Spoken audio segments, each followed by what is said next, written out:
Category. Right. So Jagadish గారు, మీరు కూడా ఆయన చూస్తున్నారు. అంటే ఒక టైంలో చంద్రబాబు నాయుడు గారు జైల్లో ఉన్నప్పుడు అంతకు ముందు జరిగిన కొంత పరిణామాలు, ఆ తర్వాత జరిగిన పరిణామాల్లో నాకు బాగా గుర్తు. అంత అగ్రెసివ్గా తెలుగుదేశం పార్టీ నాయకులకి మించి రోడ్ల మీదకి వచ్చి నిరసన వ్యక్తం చేసి అవసరమైన ఆపితే రోడ్ల మీద పడుకుని ఆ కారు మీద కూర్చుని ఏదైనా నేను చేసి తీరాలి, వెళ్ళి తీరాలి అని. అండ్ ఆ రోజు అది కూడా సరే వారి రాజకీయ వ్యూహమే కావచ్చు, ఏదైనా కావచ్చు, కానీ ద టైమింగ్, ఒక పక్కన లోకేష్ గారు, ఇటువైపు బాలకృష్ణ గారు, ఇటువైపు లోకేష్ గారు ఉన్నప్పుడు ఎస్ జనసేన తెలుగుదేశం పార్టీ కలిసి ఎన్నికలకు వెళుతున్నాయని చెప్పి అసలు it's like mind blowing statement ఆ రోజు. అంటే పొలిటికల్ స్ట్రాటజిస్ట్లో చాలా మంది ఇంత గొప్పగా రాజకీయ చాణక్యం చూపించొచ్చా, ప్రదర్శించొచ్చా అని చెప్పి.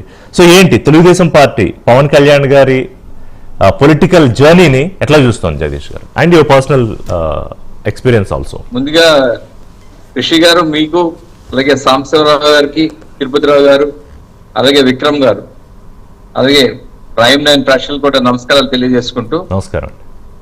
జగదీష్ గారు, స్మాల్ రిక్వెస్ట్, ఇలా కూర్చున్నట్టే can you just lay back అండి, కొంచెం వెనక్కి వెనక్కి. యా, ఫైన్ అండి, this is good, please. Yeah. Pawan Kalyan గారు పొలిటీషియన్ గా రాకముందు ఈజ్ ఎ హ్యూమనిస్ట్ అండి. నేనంటాను is a humanist. Okay. And secondly 5 సంవత్సరాల్లో వైసీపీ గవర్నమెంట్ చేస్తున్న అన్యాయాలు, అక్రమాల వల్ల ప్రజలు ఏ విధంగా ఎంతగా నష్టపోతున్నారు, ఆంధ్రప్రదేశ్ ఎంతగా వెనక్కి వెళ్ళిపోయింది అనేది ఆయనకి చాలా. దీంతో ఎప్పుడైతే చంద్రబాబు నాయుడు గారిని అరెస్ట్ చేశారో ఈ రాష్ట్రాన్ని, ప్రజల్ని సేవ్ చేసుకోవాలి.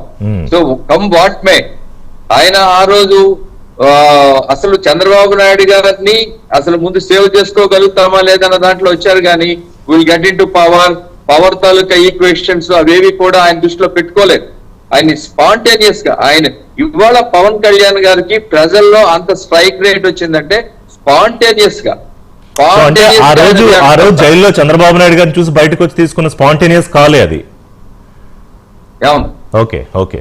అది స్పాంటేనియస్ గా రావడంలో దాంతో ఈవెన్ చంద్రబాబు నాయుడు గారు కానీ లోకేష్ గారు కానీ చలించిపోయారు. సో ఎన్డీఏకి అక్కడ కొన్ని ఎప్పుడు కూడానండి పాలిటిక్స్ లో కూడా హిస్టారికల్ గా తీసుకున్నప్పుడు కొన్ని ఇన్సిడెంట్స్ ఉంటాయండి. ఆ incidents will play a very big role అన్నమాట. People also will respond to that. People కూడా అటాచ్ అయిపోతారు దానికి.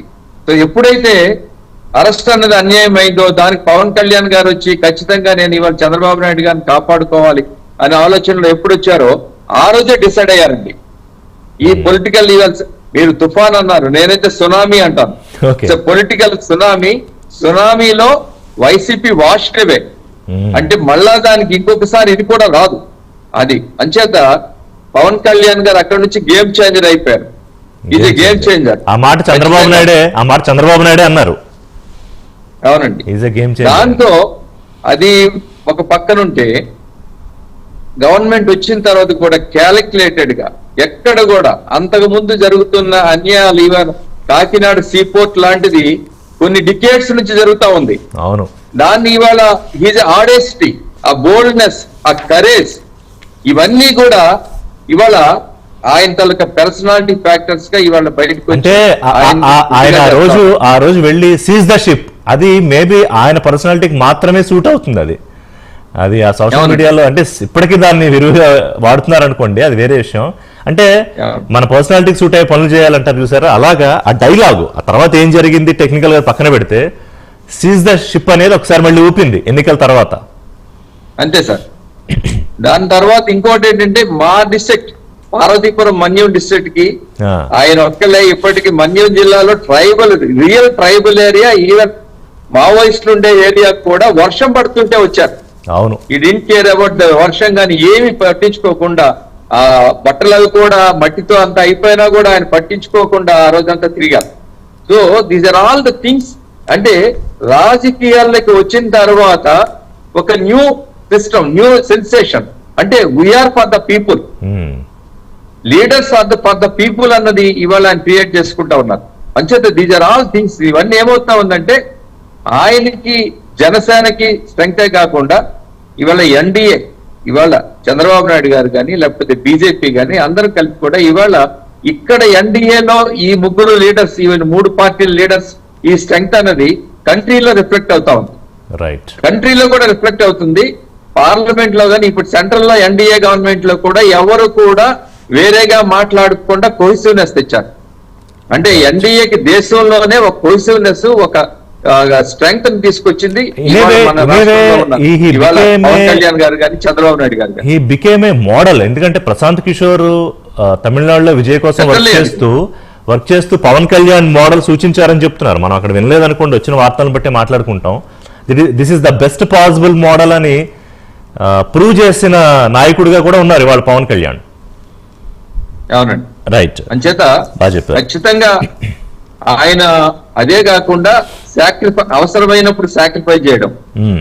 ఇవాళ ఎన్ని సీట్లు అడిగినా ఇస్తారు, కానీ 21కే ఆయన లిమిట్ అయ్యారు. ఎందుకంటే పొత్తు ధర్మంలో అందరికీ ఉండాలి, బీజేపీని కూడా అకామిడేట్ చేయాలి, దీంట్లో ఆయన ముందుకు వచ్చారు. అవును, ఇవన్నీ కూడా ఖచ్చితంగా ఇవన్నీ కూడా ప్రజలు కూడా చూస్తా ఉన్నారు, ప్రజల్లో కూడా రిఫ్లెక్ట్ అవుతా ఉంది. అవును, అంచేత these are all the things అండి. అంచేత ఇవాళ మేము తెలుగుదేశంలో ఉండి కూడా ఖచ్చితంగా ఆయన పర్సనాలిటీని ఆయన మేము అప్రిషియేట్ చేయడమే కాకుండా ఇలా ఉన్నంత వరకు రాష్ట్రం బాగుపడుతుంది. ఎగ్జాక్ట్లీ.